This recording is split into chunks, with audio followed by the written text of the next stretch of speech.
سرکار غوث الورا کا ماہ مبارک چل رہا ہے، اسی مناسبت سے الحمدللہ اللہ تبارک و تعالیٰ نے ہمیں یہ شرف بخشا کہ پچھلے منگل ہم نے ایک عظیم الشان اینول 11ویں شریف کے نام سے الحمدللہ بہت ہی پرکیف، پر اثر اور پر نور محفل کا انعقاد کیا تھا، اور الحمدللہ اللہ تبارک و تعالیٰ نے ہمیں بھرپور کامیابی دی۔ اور اس کا اصل مقصد یہ ہوتا ہے کہ اہل سنت و جماعت کو تقویت دینا، اہل سنت و جماعت کو مضبوط کرنا، اہل سنت و جماعت کو طاقت دینا، یہی کوشش ہے۔ اب آپ نے دیکھا ہوگا کہ جو ہمارے یہاں کور والنٹیئرز تھے، ان کے جو ملبوسات تھے، ان کے جو لباس تھے، اکثر تو ہمارے وہی لوگ ہیں، اور جو دو چار کور ممبرز میں نہیں تھے، آپ نے بھی محسوس کیا ہوگا کہ لباس کے اوپر بھی توجہ دی گئی تھی۔ نوجوان ماشاءاللہ بہت ہی اچھے کپڑے زیبتن کیے ہوئے تھے، کوئی شیروانی پہنا ہوا تھا، کوئی باضابطہ سوٹ پہنا ہوا تھا۔ اس کی بھی ایک وجہ ہے، وجہ یہ ہے کہ یہاں جو 30-40 سال یا 50 سال قبل جو لوگ آئے، ان کی نااہلی یا ان کی کمزوری کہ انہوں نے جس طریقے سے کام کرنا چاہیے تھا وہ کام ادھورا چھوڑ دیا، کام نہیں کیا، اور مالی طور پہ بھی جو مخالف کھڑا ہے، جو بدعقیدہ لوگ ہیں، انہوں نے ہمارا پیسہ بھی لیا، ہماری قوم سے پیسہ بھی لیا، اور ایسے یلغار ہوئے کہ اب تمام جو 70% آف مسلم امہ ہے اہل سنہ والجماعت، ان کے اوپر وہ صبح و شام نکتہ چینی کرتے ہیں، اور ایک مائنڈ سیٹ نارتھ امریکہ میں بنا دیا گیا ہے کہ یا رسول اللہ کہنے والے، یا یہ 11ویں بنانے والے، یا یہ نیاز کرنے والے، یا یہ فاتحہ خوانی کرنے والے، یہ سال ثواب کرنے والے، یہ ایک بالکل مخدوش قسم کی قوم ہے، کمزور قوم ہے، یہ پڑھے لکھوں کی جماعت نہیں ہے۔ چونکہ یہ اپنے دائرے میں ہے، ایک محدود سا ان کا دائرہ ہے۔ یقیناً نارتھ امریکہ میں بڑی کمزوری اس لیے ہوئی کہ جو بھی بزرگوں نے کوشش کی، لیکن ان کے ساتھیوں نے اس قدر ان کا ساتھ نہیں دیا۔ وجہ یہ ہے، کیوں آپ ایسا کہہ رہے ہیں؟ کیونکہ ہمارے اب آج تک ادارے تیار نہیں ہوئے۔ یہ اس بات کی دلیل ہے کہ ہماری عوام نے ہمارے شیوخ کی قدر نہیں کی، ہمارے علماء کی قدر نہیں کی، ہمارے جو پیران کرام ہم سے پہلے گزر گئے ان کی قدر نہیں کی، اور اسی وجہ یہاں پہ ادارے تیار نہیں ہوئے، اور اس کی وجہ سے ایک ذہن یہاں پہ یہ بنا دیا جاتا ہے کہ یہ تو ایک کمزور جماعت ہے، یہ تو جہلا کی جماعت ہے۔ الحمدللہ ہم نے ہمیشہ یہ کوشش کی ہے کہ جو ہے اہل سنہ والجماعہ یہ مین سٹریم ہے، یعنی 70% تمام کے تمام عالم اسلام کے اندر اہل سنہ والجماعہ۔ بھئی اہل سنہ والجماعہ کیا ہے؟ سرکار نے فرمایا ما انا علیہ واصحابی اہل سنتی والجماعہ۔ الحمدللہ ہم میجورٹیرین سب کے ماننے والے ہیں۔ تو اس سے جو طاقت کا اظہار ہوا ہے معاشرے کے اندر، یہ باور کیا گیا کہ یہ 11ویں منانے والے کوئی مخدوش لوگ نہیں بلکہ پڑھے لکھے نوجوان، مضبوط نوجوان ہیں۔ یہ جو 11ویں منانے والے ہیں یہ اعلیٰ عہدوں کے نوجوان ہیں، یہ 11ویں منانے والے بڑے بڑے تاجر ہیں، یہ 11ویں منانے والے امریکہ کے اندر بڑی اچھی پوزیشن سے رکھنے والے لوگ ہیں۔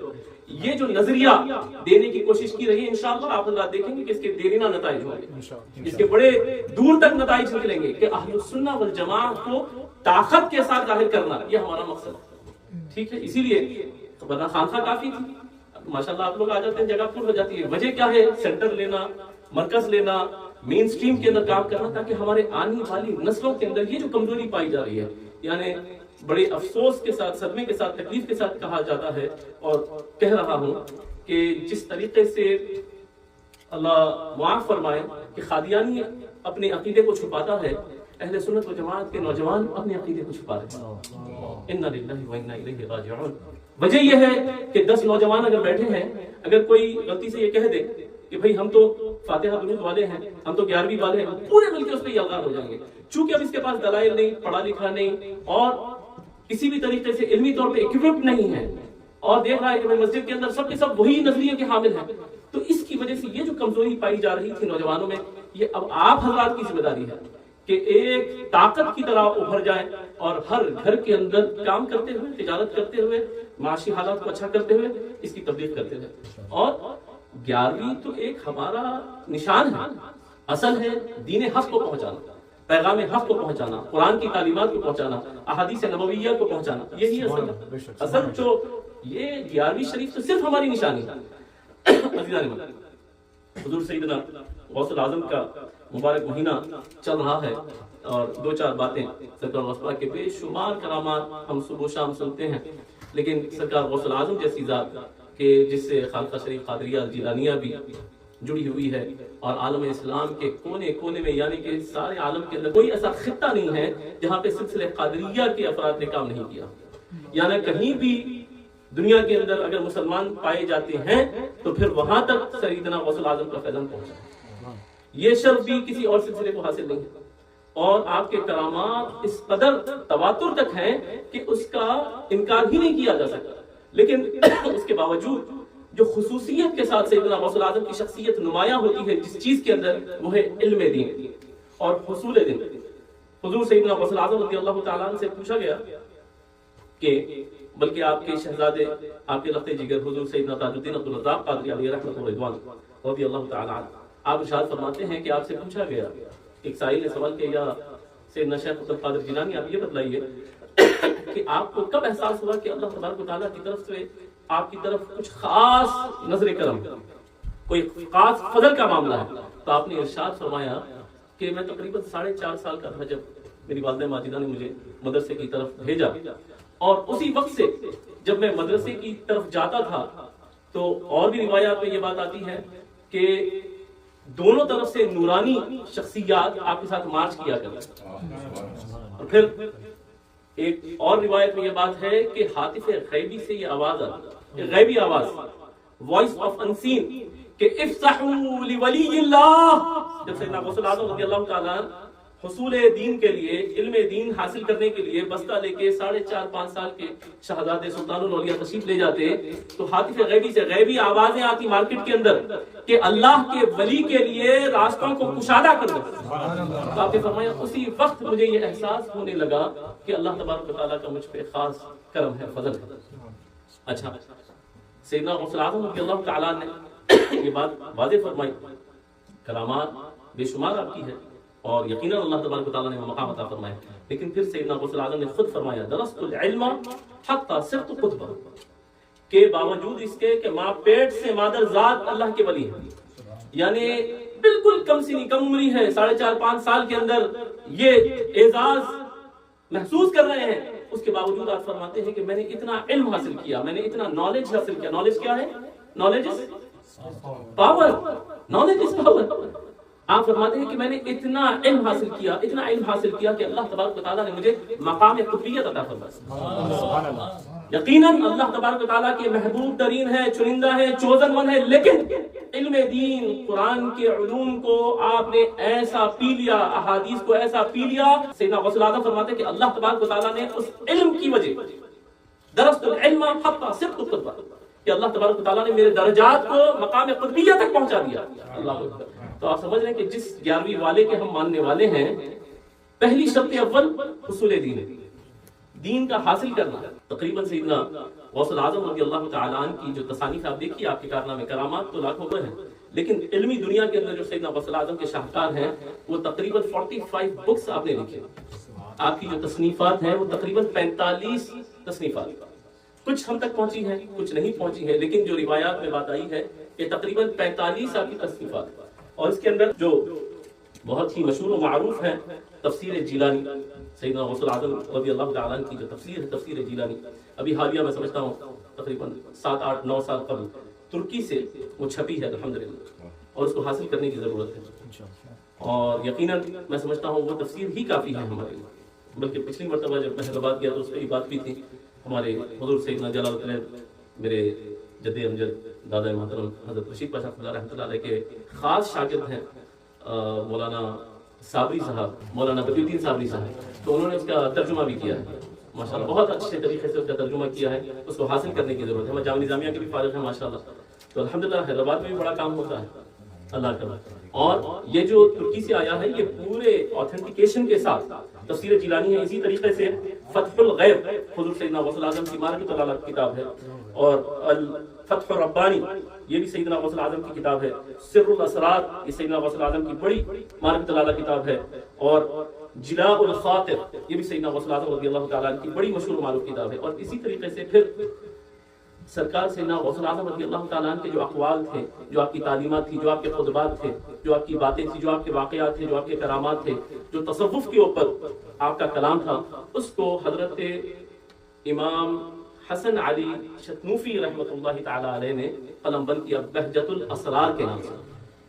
یہ سیدنا غوث الاعظم رضی اللہ تعالیٰ عنہ سے 2 ہی واسطوں سے جا کے مل جاتے ہیں، بہجت الاسرار، اور اس کی خصوصیت یہ ہے کہ جیسے احادیث نبوی کو جمع کیا گیا ہے چین کے ساتھ، اس طریقے کے ساتھ آپ نے بہجت الاسرار کو مرتب کیا. اور اس میں تواتر کا بہت، ابھی اگر یہ سوال کریں کہ بھائی آپ نے کہا کہ افسحوا لولی اللہ، ثابت کرو، کیسے ثابت کریں گے آپ؟ بھائی فلاں کرامت، ہم نے تو ہزاروں کرامات سنی ہیں، بیان بھی کی ہیں، اب ثابت کیسے کریں گے؟ تو یہ بات قاعدہ سن لیجئے.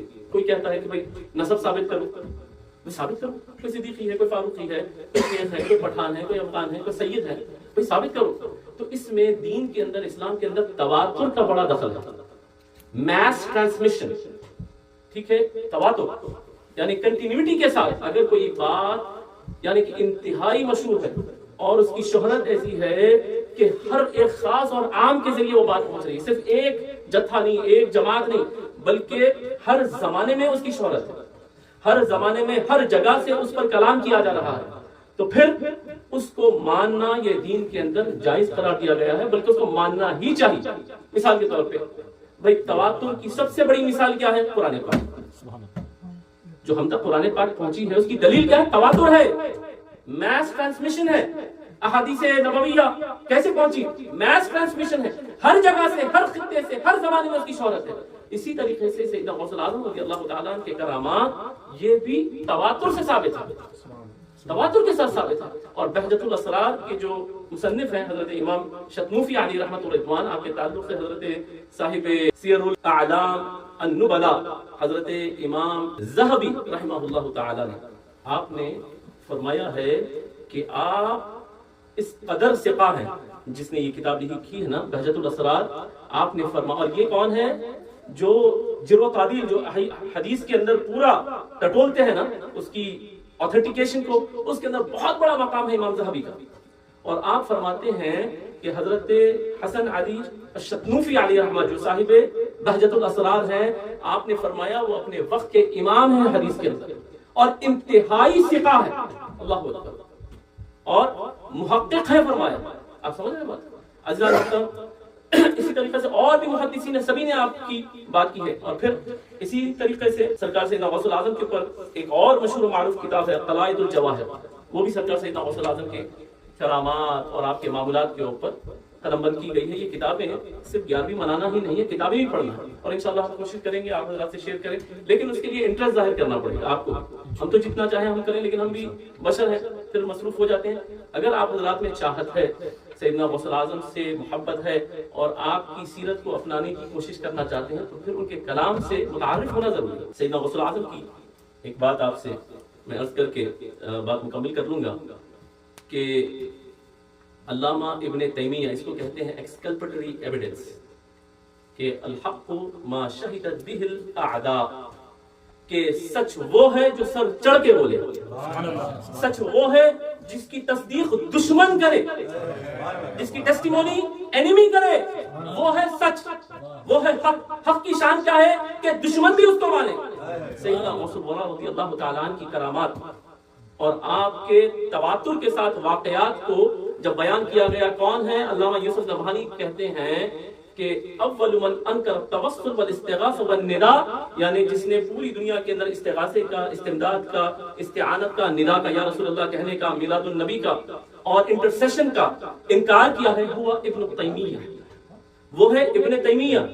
اب علامہ ابن تیمیہ یہ کہتا ہے کہ میں کیا کروں، سیدنا شیخ عبد القادر جیلانی کے واقعات، معمولات اور کرامات اور آپ کا علم، آپ کا ذہن اس قدر تواتر کے ساتھ زمانے میں عام ہے کہ اس کا انکار ناممکن ہے، اس کو نکارا نہیں جا سکتا کہ دنیا کے ہر کونے سے شیخ عبد القادر کا ڈنکا بج رہا ہے.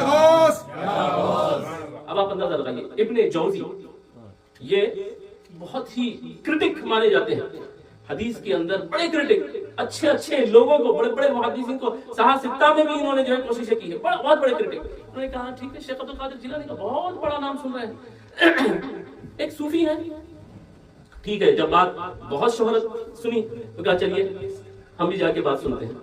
اور جب ابن جوزی اور بھی چند اس زمانے کے فقہا کے ساتھ، ان کے جو ساتھی تھے، جس میں حدیث کے بڑے شیوخ تھے، جس میں مفتیان کرام تھے، بڑے بڑے شیوخ تھے، علامہ تھے، وہ سبھی جو ہے جا کر بیٹھ گئے اور بیٹھ کے سیدنا غوث الاعظم رضی اللہ تعالیٰ عنہ کے اس ذکر میں، اس محفل میں، یہ جو 11ویں منا رہے ہیں نا، کیا ہے 11ویں؟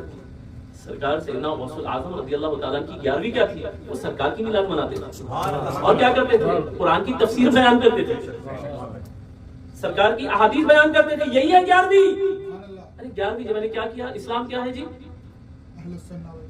پورے کا پورا اسلام کیا ہے؟ اور 11ویں کیا ہے جی؟ یہی تو تبلیغ دین ہے، یہی تو تبلیغ دین ہے۔ 11ویں کیا ہے؟ خالی نیچے سر کر کے بیٹھنا ہے، یعنی قرآن کو حاصل کرنا ہے، حدیث کو سننا ہے، حدیث کو سنانا ہے، قرآن کو سنانا ہے، یہی تو ہے نا۔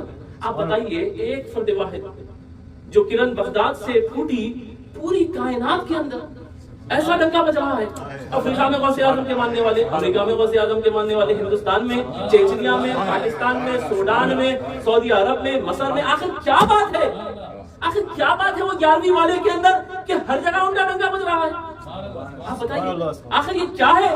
تو پھر معلوم یہ ہوا، یہ قرآن کی روشنی ہے، یہ حدیث کا نور ہے، یہ سرکار کا نظر کرم ہے، یہ مولا کائنات کے لعاب دہن کا اثر ہے، یہ اللہ کے فضل کا اثر ہے۔ عزیزان محترم، ابن جوزی بیٹھتے ہیں، حضرت میں بات ختم کر رہا ہوں، ابن جوزی اور بھی شیوخ زمانے کے اکابر علماء سب بیٹھے اور انہوں نے کہا کہ ہم غوث الاعظم کی اس مجلس میں بیٹھ کے دیکھتے ہیں کہ وہ کیا رہے ہیں۔ سیدنا غوث الاعظم تشریف لائے اور آنے کے بعد آپ نے فرمایا، قاری سے کہا کہ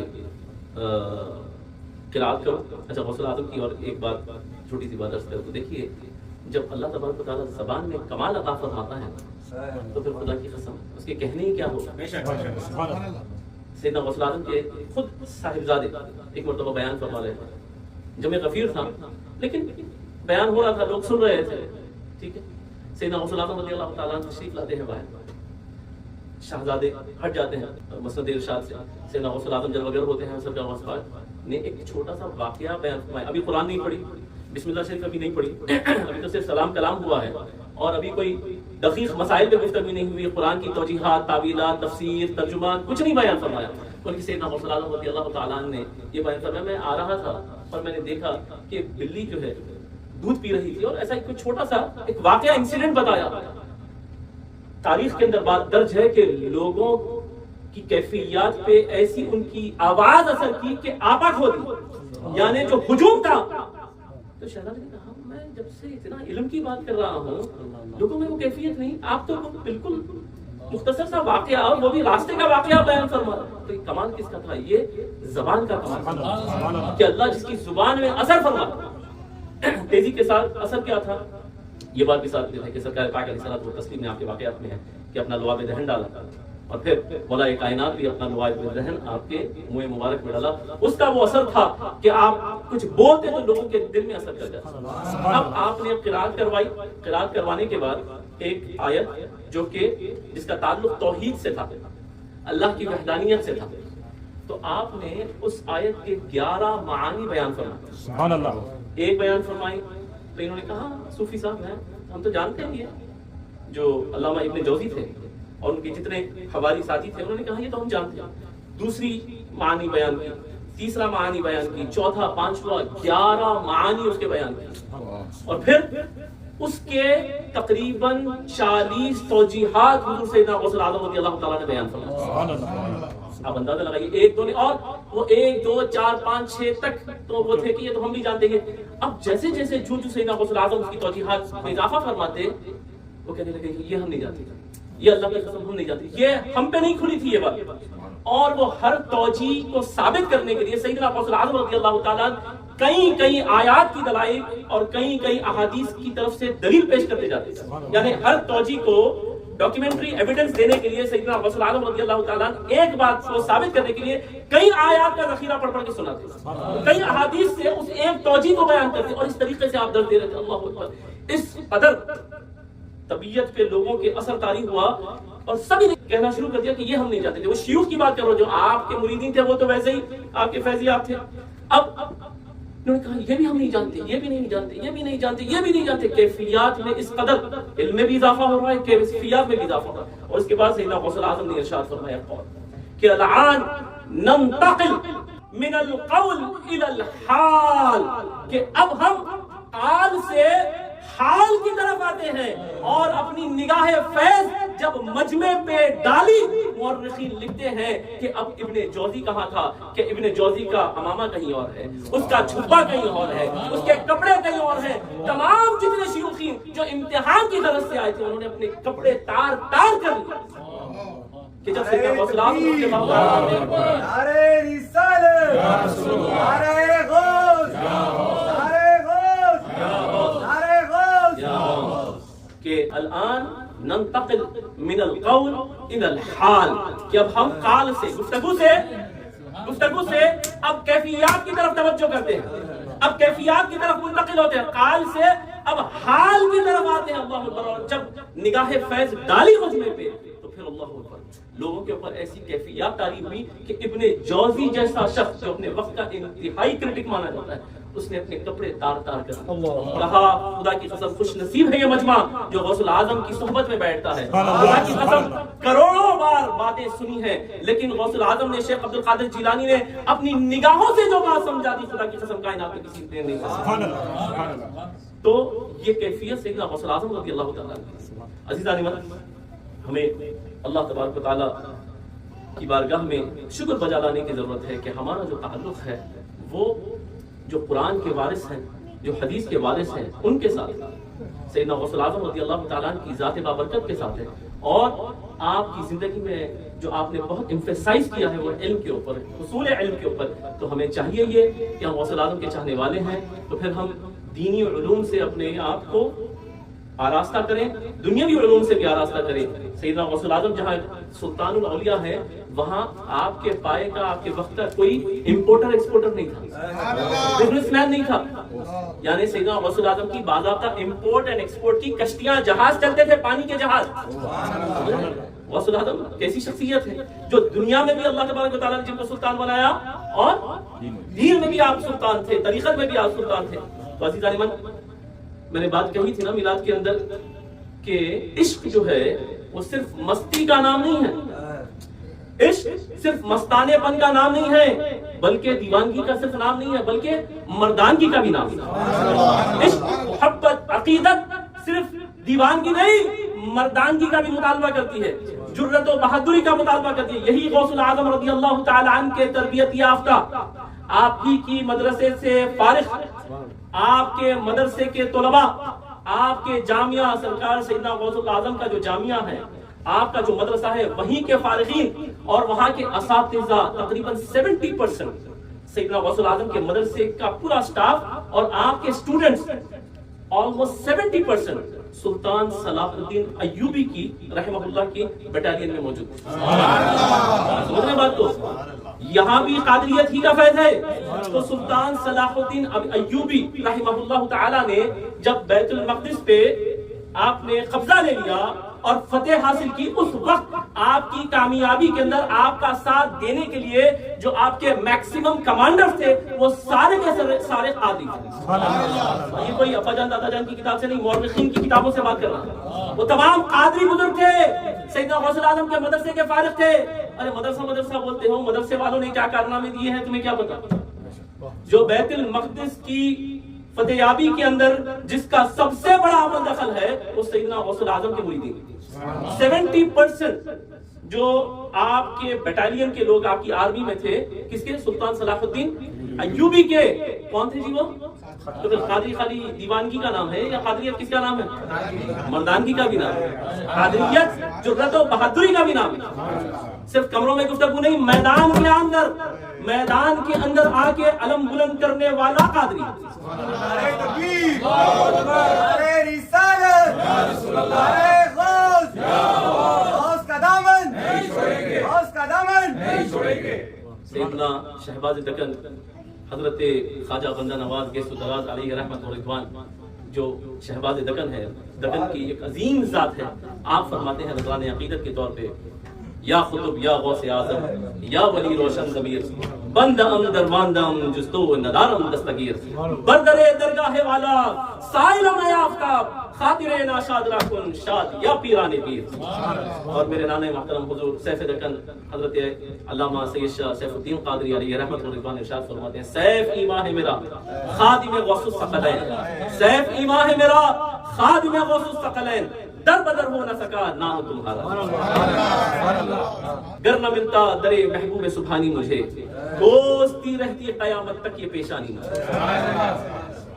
گر نہ ملتا در محبوب سبحانی مجھے دوستی رہتی قیامت تک یہ پیشانی مجھے. اللہ اکبر. اور پھر کہنے والے عاشق نے خوب فرمایا ہے اے جہنم جلتے جلتے ٹھنڈے دل سے غور کر کیا بچا سکتے نہیں محبوب سبحانی مجھے. اے جہنم جلتے جلتے ٹھنڈے دل سے غور کر کیا بچا سکتے نہیں محبوب سبحانی مجھے. ان کے پیچھے جا رہا ہوں میں خدا کے سامنے. ان کے پیچھے جا رہا ہوں میں خدا کے سامنے. کتنی مشکل راہ میں اور کتنی آسانی مجھے. اور حدیث کا ایویڈنس آپ کو دیتا ہوں. حدیث کا ایویڈنس. پریشان نہیں ہونا, جو بات کریں گے دلیل کے ساتھ کریں. کیا کہا میں نے ابھی؟ اے جہنم جلتے جلتے ٹھنڈے دل سے غور کر کیا بچا سکتے نہیں محبوب سبحانی مجھے. صحیح حدیث صحاح ستہ کی کتب سے بات عرض کر رہا ہوں. سرکار پاک علیہ الصلوۃ والتسلیم ارشاد فرماتے ہیں کہ روز محشر اللہ تبارک و تعالیٰ کے محبوبین مجادلہ کریں گے. اللہ تبارک و تعالیٰ سے مجادلے سے مراد اللہ کی بارگاہ میں ضد کریں گے, اللہ کی بارگاہ میں عرض گزار کریں گے. اور فرماتے ہیں ما مجادلۃ احدکم فی الحق یکون فی الدنیا باشد مجادلۃ من المؤمنین لربهم فی اخوانهم الذین ادخلوا النار قال یقولون ربنا اخواننا كانوا يصلون معنا ويصومون معنا ويحجون معنا فادخلتهم النار قال فيقول اذهبوا اخرجوا من عرفت منه.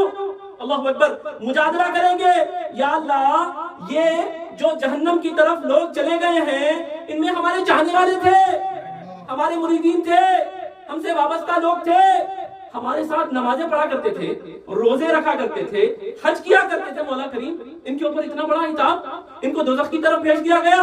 مجادلہ کیا جائے گا. صحیح حدیث.